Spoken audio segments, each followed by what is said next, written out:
வணக்கம் மக்களே, நான் தான் உங்கள் மதுரைக்காரன் விஜய். இன்றைக்கி எங்கே வந்திருக்கோம் அப்படின்னு சொன்னால், கன்னியாகுமரி மாவட்டத்தில் இருக்கிற வட்டக்கோட்டை ஃபோர்ட்டுக்கு தான் வந்திருக்கோம். இது எங்கே இருக்குது அப்படின்னு கேட்டிங்கன்னா, கன்னியாகுமரி பஸ் ஸ்டாண்ட்லேருந்து ஒரு 7 கிலோமீட்டர் தூரத்தில் இருக்குது. பெரியவங்களுக்கு வந்து 25 ரூபா என்ட்ரி ஃபீஸும் 15 வயசு கீழே இருக்க குழந்தைகளுக்கு ஃப்ரீயாகவும் இங்கே அலோவ் பண்ணுறாங்க. இது ஓப்பனிங் டைம் காலையில் 9 o'clockலேருந்து க்ளோசிங் டைம் ஈவினிங் 5 மணி வரைக்கும். நீங்கள் வந்து அதுக்குள்ளே நீங்கள் போயிட்டு வந்துக்கிறணும். ஒரு டே வந்து ஒரு இடத்த போய் ரசிக்கணும் அப்படின்னு நினச்சிங்கன்னா கண்டிப்பான முறையில் நீங்கள் இதை சூஸ் பண்ணிக்கிறலாம். அவ்வளோ ஒரு அழகான ஒரு வட்டக்கோட்டை இது. இந்த பேர் எதுக்கு வந்துச்சு அப்படின்னு கேட்டால், இது மேலேருந்து பார்க்கும்போது வட்டமாக இருக்கும், அதனால் இதுக்கு பேர் வட்டக்கோட்டை அப்படின்னு சொல்லி வச்சுருந்துருக்காங்க. இது வந்து திருவிதாங்கூர் அரசு வந்து கரையோரங்களை வந்து கண்காணிக்கிறதுக்கும், கடல் வழியாக அந்நியர்கள் யாரும் படையெடுத்து நாட்டுக்குள்ளே வராமல் இருக்கிறத கண்காணிக்கிறதுக்கும் 18ஆம் நூற்றாண்டில் வந்து இந்த கோட்டையை வந்து கட்டியிருக்காங்க. சுமார் 3.5 ஏக்கர் நிலத்தில் 25 மீட்டர் உயரத்தில் வந்து இந்த கோட்டையை வந்து கட்டியிருக்காங்க. இது வந்து செங்கல் கோட்டையாக தான் இருந்திருக்கு.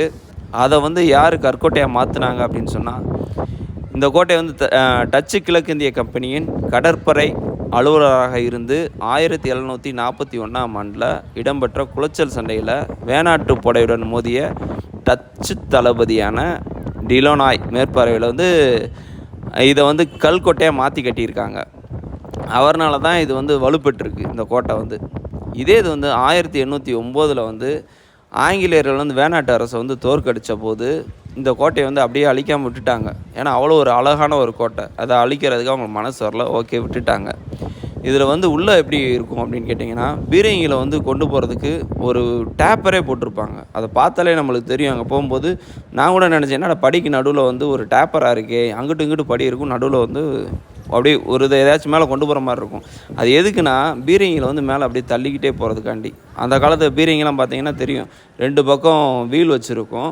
அதை வச்சு மேலே தள்ளிட்டு போய் வைக்கிறதுக்காண்டி தான் அவ்வளோ அழகாக அதை வந்து டேப்பர் போட்டிருக்காங்க.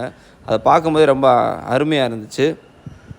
இந்த கோட்டையில் வந்து கண்காணிப்பறை, ஓய்வறை, ஆயுதசாலை எல்லாமே இந்த கோட்டைக்குள்ளே வந்து வச்சுருந்துருக்காங்க. அவ்வளோ ஒரு அழகான நடுவில் வந்து ஒரு பெரிய குளம் மாதிரி இருக்கும். அந்த குளத்தை தாண்டினீங்க அப்படின்னு பார்த்தீங்கன்னா, ஒரு கம்பி வேலி போட்டு ஒரு கிணறு வச்சுருந்துருப்பாங்க. இந்த கிணறு தான் அது. இதில் இருந்து தான் நல்ல தண்ணி எடுத்து இங்கே தங்கியிருந்த எல்லா கேப்டன்ஸும் சோல்ஜர்ஸும் இந்த தண்ணியை தான் குடிச்சிருந்துருக்காங்க. அவ்வளோ ஒரு அழகான ஒரு கோட்டை இது. இதில் இன்னொரு ஸ்பெஷல் என்ன அப்படின்னு சொன்னால், இங்கே இருக்கிற மண்டபத்தில் வந்து ஒரு மீன் சின்னம் வந்து கல்வெட்டில் வெட்டியிருக்காங்க. அது எதை குறிக்குது அப்படின்னா, இங்கே வந்து கிபி 12ஆம் நூற்றாண்டில் வந்து இந்த கோட்டை வந்து பாண்டிய மன்னர்களின் கைவசம் இருந்திருக்கலாம் அப்படின்னு சொல்லி நம்பப்படுகிறது அப்படின்னு சொல்கிறாங்க. ஒருவேளை இருந்திருக்கலாம். பாண்டிய மன்னர்கள் வந்து ஆட்சியை விரிவுபடுத்தும் போது அங்கேயும் போய் பிடிச்சி அந்த கோட்டையை அவங்க வசப்படுத்தியிருக்கலாம். ஒரு அழகான ஒரு சுற்றுலாத்தலம் அப்படின்னு சொன்னால் நீங்கள் இந்த வட்டக்கோட்டை எடுத்துக்கோங்க.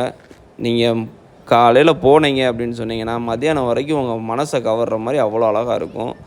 நிம்மதியாக மெதுவாக டைம் ஸ்பெண்ட் பண்ணிட்டு வர்றதுக்கு ஏற்ற இடம். இதோட இந்த வீடியோ எண்ட் பண்ணிக்கிறேன். நன்றி, வணக்கம்.